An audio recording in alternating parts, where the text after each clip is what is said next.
할렐루야. 오늘도 이렇게 믿음의 자리에 오신 우리 성도님들 환영합니다.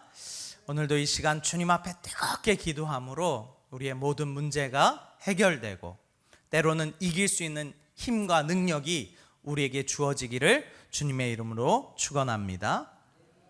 지난주의 말씀은 우리가 왜 예수님만이 메시아요, 구원자요, 참 하나님이냐라는 것에 대해서 우리가 말씀을 들었습니다. 생각나십니까? 안 나십니까? 그래서 제가 똑같은 설교를 항상 해도 괜찮은 것 같아요. 자, 지난주에 우리가 왜 예수님만이 참 메시아고 왜 예수님만이 구원자고 그분만이 참 하나님인지를 이야기했어요. 우리가 그것을 무엇으로 알 수 있다 그랬어요? 예수 그리스도의 부활하심으로, 그가 죽고 살아나심으로 그가 참 하나님이다라는 것을 알 수 있다 했어요. 그러기에 이거는 역사적 사실이기에 어떤 우리의 감정에 속한 것도 아니고 우리의 상상력에 속한 것도 아니고 역사적 사실로 남아있는 거기 때문에 결코 흔들리지 않는 믿음이다 말했어요.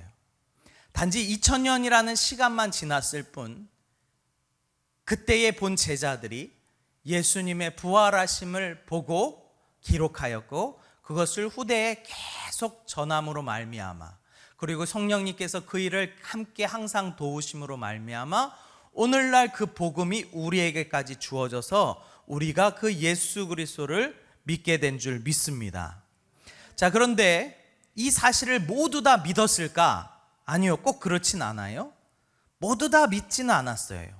오늘날에도 우리가 세상에 나가서 예수님 부활하셨습니다 라고 이야기하면 많은 사람들이 입으로 말하진 않지만 웃기고 있네, 아마 그럴 거예요.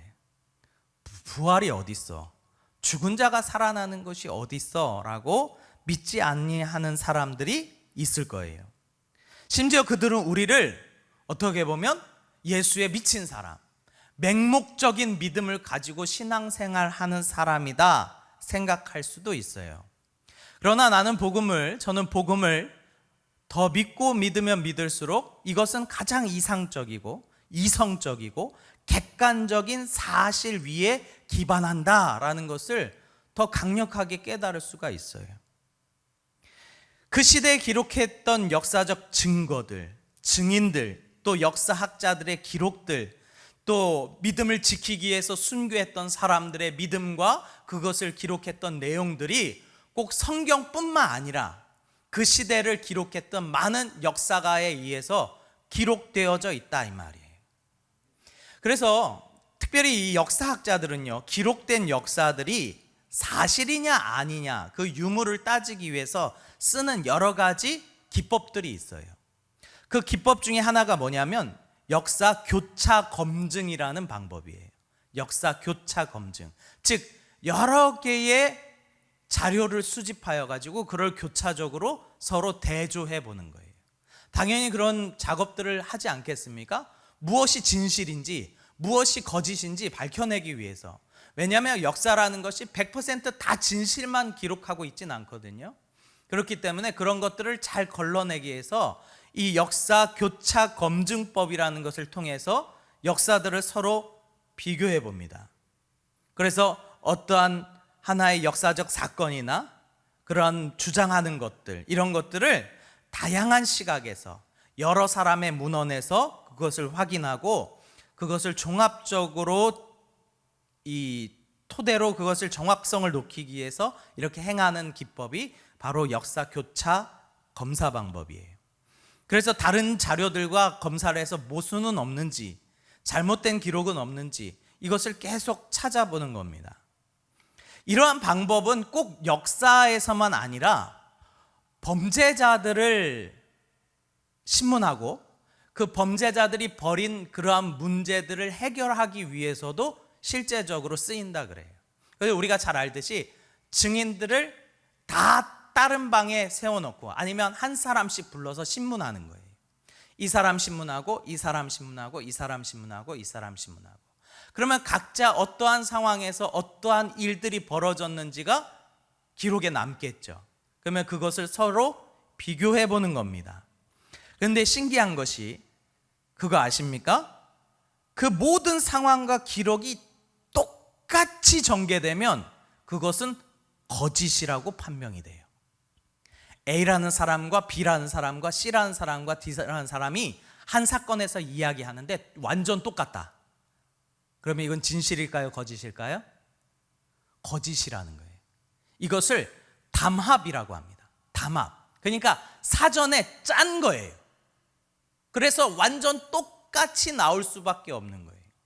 여러분, 우리가 한 가지 사건을 볼 때에 그것이 똑같이 보일 확률이 얼마나 될까? 완전 다른 거예요.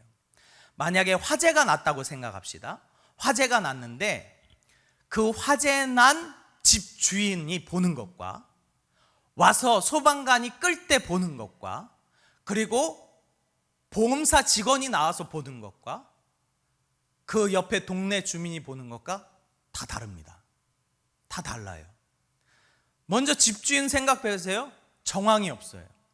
집에 가장 귀중한 거 들고 나올까 하다가 이러다 죽겠다 싶어가지고 막 뛰쳐나옵니다. 그러니까 이 사람이 볼 수 있는 시야는 아주 좁아요. 그래서 뭘 물어보면 잘 몰라. 그런데 와서 불을 끈 소방관은 어떤 시각을 가지고 있느냐? 그 안에 사람이 있느냐 없느냐, 그 건물 안에 사람이 몇 명이 있었느냐, 지금 몇 명이 구출됐고 몇 명이 갇혀 있느냐, 이 불을 끌 때에 어떤 방식으로 어디서 물을 뿌려서 불을 끌 것인가, 이 시각으로 바라본단 말이에요.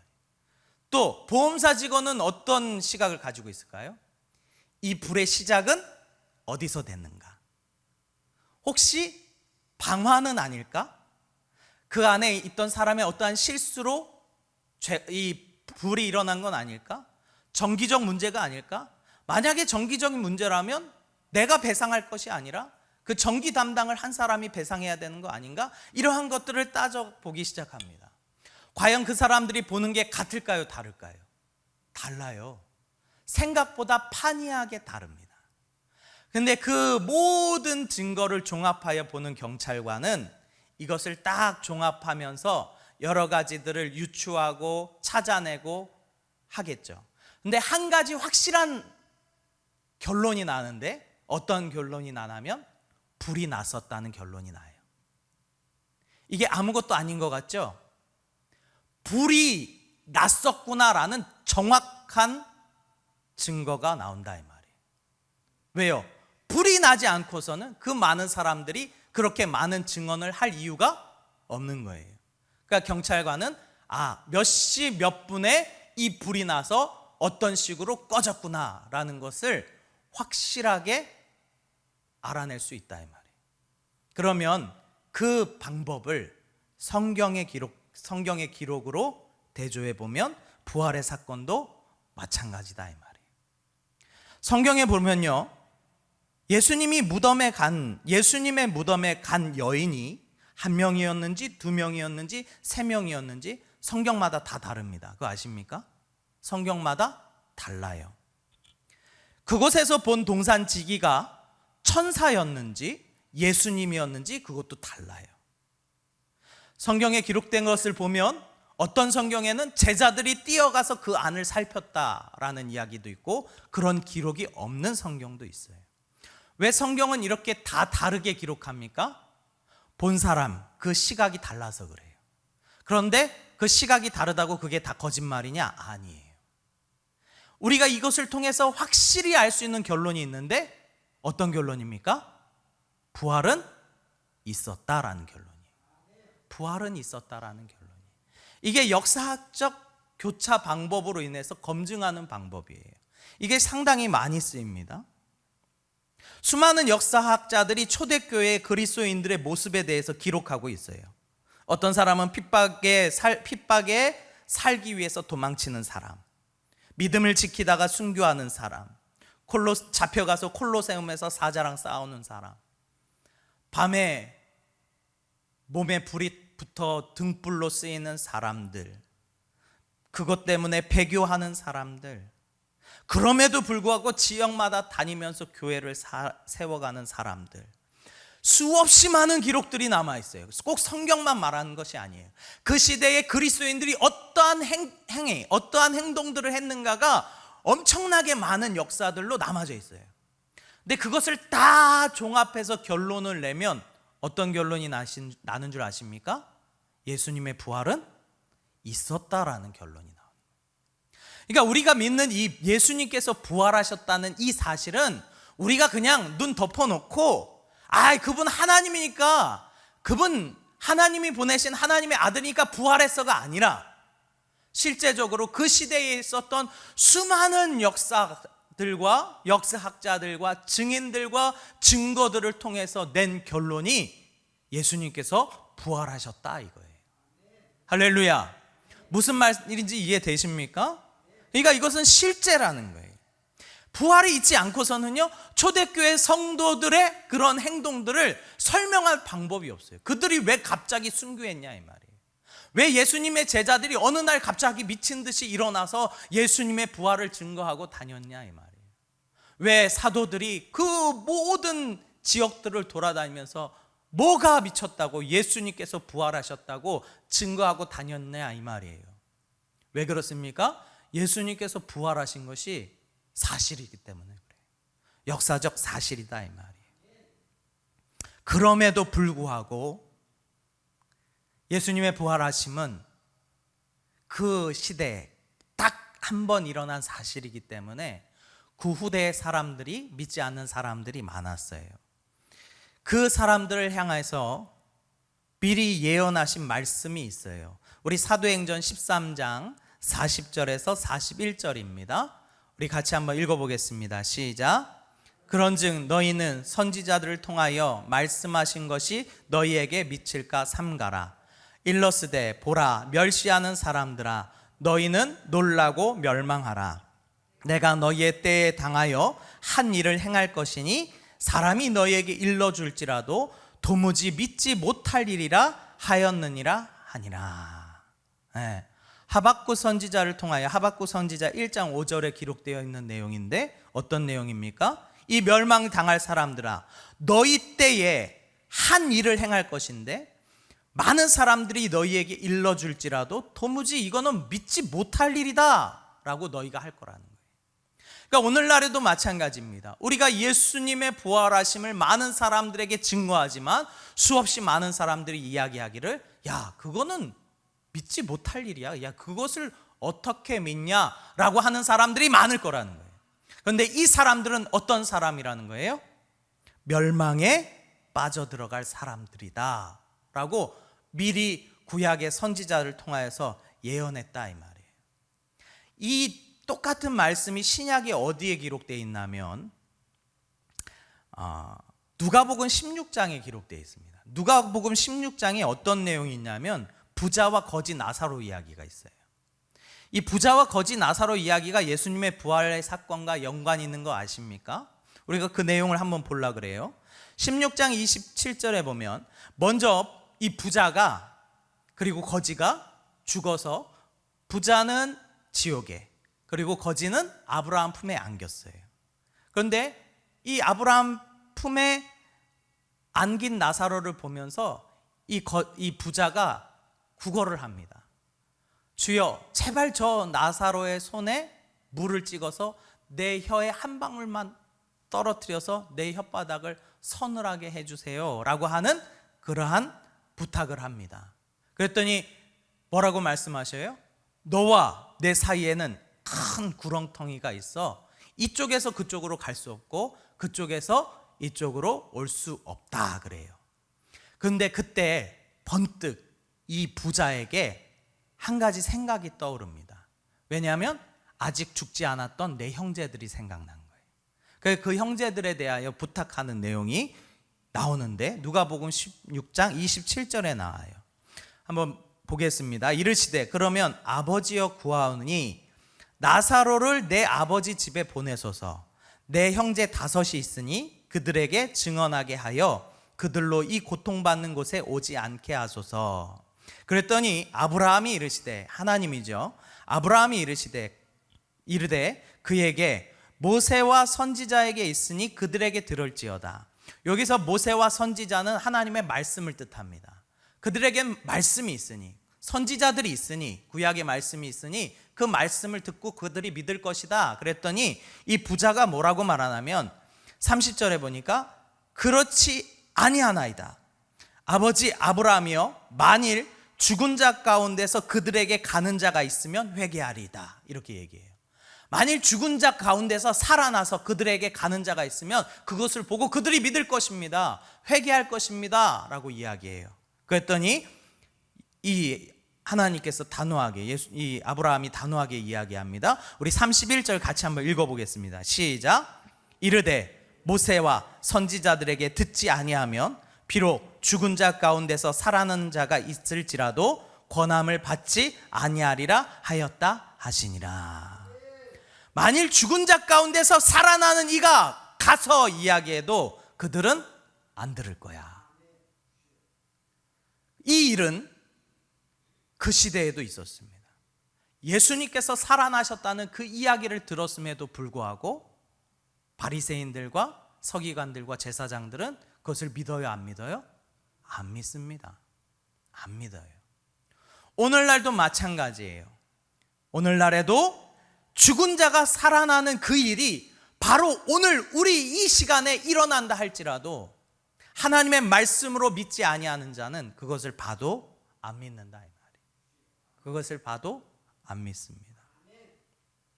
오늘 이 자리에 있는 우리는 오직 예수 그리스도의 부활하심을 믿는 자녀들의 모임인 줄 믿습니다. 네. 이것은 그냥 우리가 대충 덮어놓고 믿어가 아니라는 거예요. 그런 믿음은 없어요. 대충 덮어놓고 믿는 믿음이 어디 있습니까? 확실해야 믿는 거예요. 왜요? 이 일은 우리의 영혼의 문제가 어떻게 될 것인가를 걸어야 하는 문제이기 때문에 그래요. 그렇기 때문에 우리가 어떻게 대충 덮어놓고 믿습니까? 확실한 것을 믿어야 되는 줄 믿습니다. 그 복음을 받아들인 자들이 오늘 이 베드로를 통해서 어떠한 믿음을 가지고 있는지 본문을 통해서 보여주고 있어요. 우리 로마서 14장 7절에서 9절 우리 다시 한번 읽어보도록 하겠습니다. 시작. 우리 중에 누구든지 자기를 위하여 사는 자가 없고 자기를 위하여 죽는 자도 없도다. 우리가 살아도 주를 위하여 살고 죽어도 주를 위하여 죽나니 그러므로 사나 죽으나 우리가 주의 것이로다. 이를 위하여 그리스도께서 죽었다 다시 살아나셨으니 곧 죽은 자와 산 자의 주가 되려 하심이라. 그러면 왜 하나님께서는 예수 그리스도를 통하여 이 땅 가운데 죽음을 맛보게 하시고 그로 다시 살아나게 하셔서 그가 참 하나님의 아들 메시아 하나님인지를 우리에게 보여줬는가? 그것이 오늘 9절에 나옵니다. 이를 위하여 그리스도께서 죽었다 다시 살아나셨으니 곧 죽은 자와 산 자의 뭐가 되려 하심이라? 주가 되려 하심이라. 그분만이 우리의 주인입니다 라는 것을 보여주시기 위해서 이 부활이라는 방법으로 우리에게 알게 하신 줄 믿습니다. 네. 그러니까 최종적인 목표는 무엇입니까? 예수님께서 부활하신, 그래서 우리에게 영원한 생명이 있다는 것을 보여주신 그 이유는 무엇입니까? 산자와 죽은 자의 뭐가 되려 하신 거예요? 주인이 되게 하신 거예요. 주인이 되려 하신 거예요. 오직 예수 그리스도만이 우리의 주인인 줄 믿습니다. 하나님께서 예수 그리스도를 통하여 죽고 살아나심을 보여주신 것은 우리의 참된 주인이 이 세상의 창조주, 이 세상을 만드시고 함께 지으시고 우리를 구원하실 수 있는 구세주 예수 그리스도라는 걸 확실히 보여주시기 위해서 그러한 일들을 행하신 줄 믿습니다. 네, 우리의 주인 되고자 하셨다 이 말이에요. 이 땅에 있는 권세 중에 가장 큰 권세가 무엇인 줄 아십니까? 바로 죽음이라는 권세입니다. 죽음. 모든 사람은 죽음을 피해갈 수가 없어요. 그래서 상당히 많은 사람들이 이 죽음 앞에 직면했을 때 죽음에 굴복하게 됩니다. 오늘도 우리가 먹고 살기 위해서 때로는 좋은 직장, 좋은 학교에 올라가기 위해서 열심히 공부하고 무단히 애를 쓰고 수고합니다. 또 좋은 사람들과 만나서 잘 먹고 또 잘 지내며 화목하게 또 좋은 가정을 꾸려서 인생에 아주 꽃피는 일들을 우리가 상상하며 그 일들을 해갑니다. 그런데 이것을 단번에 박살내는 것이 있으니 바로 뭐냐면 죽음이라는 거예요. 죽음. 그것은 어느 날 갑자기 우리에게 다가오기 때문에 우리가 아무리 애쓰고 수고하고 막아선들 막아집니까? 안 막아집니다. 반드시 누군가는 한 번 정도는 죽음을 맞이합니다. 우리는 생각하기를 아직 죽음이 내게는 가까이 오지 않았다라고 우린 스스로 생각합니다. 그러나 죽음을 맞이하는 사람들을 보면 갑자기 온 것을 보게 됩니다. 그러니까 우리는 항상 죽음 앞에 직면해 있는 자로 서야 되는 것을 보게 됩니다.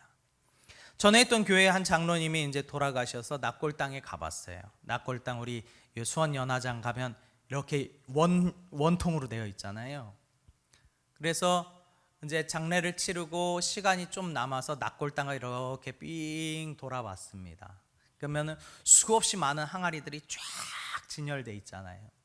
그러면 거기서 나이가 뭐 90세, 95세 돼서 묻히신 분도 있지만 1살, 2살 돼서 묻힌 아이들, 5살. 그 사진들이 어린아이 사진들이 막 붙어 있어요. 난 그래서 엄마가 돌아가셔서 자녀가 사진을 붙였나 보다 생각했어요. 근데 보니까 그 아이 사진이더라고요. 죽음은 이와 같이 어느 날 우리에게 갑자기 다가와서 우리가 하던 모든 것에 종지부를 찍어버리는데 그 누구도 막을 수 없는 권세가 바로 이 죽음이라는 권세예요. 이번에 이 뉴스를 보니까 리비아에서 큰 홍수가 났습니다. 엄청 많이 죽었어요. 한 2만 명이 지금 죽었다고 통계가 나오는데 아직 그 통계도 정확하지가 않대요. 그 아프리카 리비아 못 사는 나라이기 때문에 그래서 이게 2만 명이 될지 3만 명이 될지 몰라요. 그냥 온 것은 비가 많이 왔어요.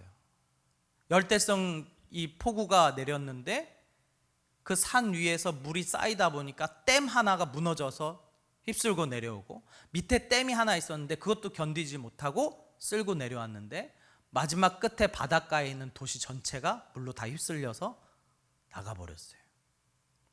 그들이 상상이나 있겠습니까?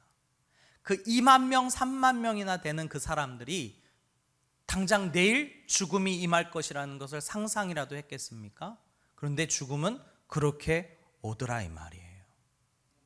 우리가 지금 열심히 준비하고 잘 살고 있는 것 같지만 어느 날 죽음이 다가오는 순간 우리가 했던 모든 것들은 아무것도 아닌 것이 돼버린다 이 말이에요. 그러면 우리가 이 죽음이 왕노릇하는 이 세상에서 무엇을 바라볼 수 있어야 됩니까? 예수 그리스도를 바라볼 수 있어야 돼요. 왜요? 우리가 이 땅에서 애쓰고 수고하는 거 결코 나쁜 일이 아닙니다. 그러나 그 와중에도 우리는 예수 그리스도를 바라볼 수 있어야 하는데 안타까운 것은 예수 그리스도를 바라보지 못한 열심만 있다라는 거예요. 이것에 대해서 성경을 말씀하고 있는데 고린도후서 4장 3절 4절인데요. 우리 같이 한번 읽어보겠습니다. 고린도후서 4장 3절 4절입니다. 같이 읽겠습니다. 시작. 만일 우리의 복음이 가리었으면 망하는 자들에게 가려진 것이라. 그 중에 이 세상의 신이 믿지 아니하는 자들의 마음을 혼미하게 하여 그리스도의 영광의 복음의 광채가 비치지 못하게 함이니 그리스도는 하나님의 형상이니라.